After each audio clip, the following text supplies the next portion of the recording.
Last night, the Houthis fired yet another ballistic missile at Israel, and there was a direct hit on a school. Israel retaliated by hitting the Houthis hard from the air, hitting some interestingly chosen targets, as we'll get into here in a minute. Also, Jordan might be in danger of collapsing, and they just met with Israel asking for support. These are very, very strange times, for sure. I'm Ben Hilton, and this is the Israel Guys. There was a huge miracle in Israel last night. The Houthis yet again fired a ballistic missile at Israel. It seems like the missile was hit by the Iron Dome, but these are huge projectiles we're talking about. Fragments fell as far as the Knesset building in Jerusalem, but the worst of the danger was a school in Ramat Gan in Tel Aviv. Initially, the report said that it was parts of the interceptor from the Iron Dome that hit the school, but it later came out that it was actually the detached warhead that did make a direct hit on the school.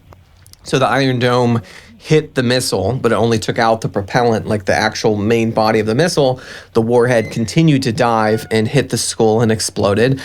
You can see videos here. It seems like the entire building was pretty much destroyed. Thank God for a miracle here. That this happened in the middle of the night. As it stands, no one was killed or injured as far as I'm aware. But you can only imagine the tragedy that this would have been if this had happened in the middle of the day during school hours when the kids would have been in class. The building is going to have to be rebuilt. It's pretty much destroyed, as you can see in the videos. So for now, they're moving the first couple of grades to nearby schools, and the rest of the grades will learn remotely until they can get something figured out. For Israel, enough is enough. The Houthis have fired 200 ballistic missiles and over 170 drones at Israel since the beginning of the war last October. Before this missile even made contact in Israel, Israeli fighter jets were in the air heading to Yemen. It was a massive operation involving 14 fighter jets, refueling planes, and reconnaissance planes, according to reports. And they had to fly almost 2,000 kilometers to reach their targets.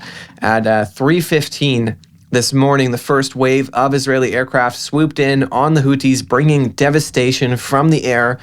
They targeted the Ras Isa oil terminal on the Red Sea, also the Hodeidah and Salif ports. They also destroyed all the tugboats for the ports, crippling their ability to bring any ships into the harbor, bringing all import and export activity to a halt for the time being, again, according to the current reports that we're hearing. At 4:30 a.m., the second wave struck, this time targeting the capital. The Israeli planes hit fuel tanks, oil stations, and 2 power stations, the Houthis and the Dehaban, sending a clear message of devastation. Houthi media is reporting 9 casualties from the strikes, but who knows whether that is accurate or not. The Israeli Defense Minister Israel Katz added the warning. He said, "The long arm of Israel will reach you. Whoever raises a hand against us will have it severed. Whoever harms us will be harmed many times over." These are good moves by Israel here. As I've said many times before, the currency of the Middle East is strength. The more Israel sits there and allows the Houthis to fire missiles at their cities, the more emboldened they become to do more. Strikes like these not only cripple their ability to ship in more weapons from Iran and such, it also brings real-life consequences for their reckless actions. In a minute, we're going to get into the secret meeting between Israel and Jordan that just took place. But first, do you want to get involved in supporting Israeli sovereignty in Judea and Samaria? Blessed by Israel provides a way to have the amazing products from small family-owned businesses in the biblical heartland delivered to your doorstep. While you enjoy the wonderful goodness of the land, you can know that your purchases are contributing to a strong Israel. Your purchases of olive oil, honey, flour, cosmetics, ceramics, jewelry, and so much more are an investment in the pioneering families of Judea and Samaria who are rebuilding their homeland. Head over to blessedbyisrael.com to purchase beautiful boutique products and make your impact today. Use the code INVEST for $5 off your first order at Blessed by Israel, blessedbyisrael.com, or click the link in the description below. So this last Friday, senior Israeli officials in the IDF and Shin Bet held secret talks. I say secret because that's what the media is calling them, but I'm not sure how it's secret if we all know about it by now.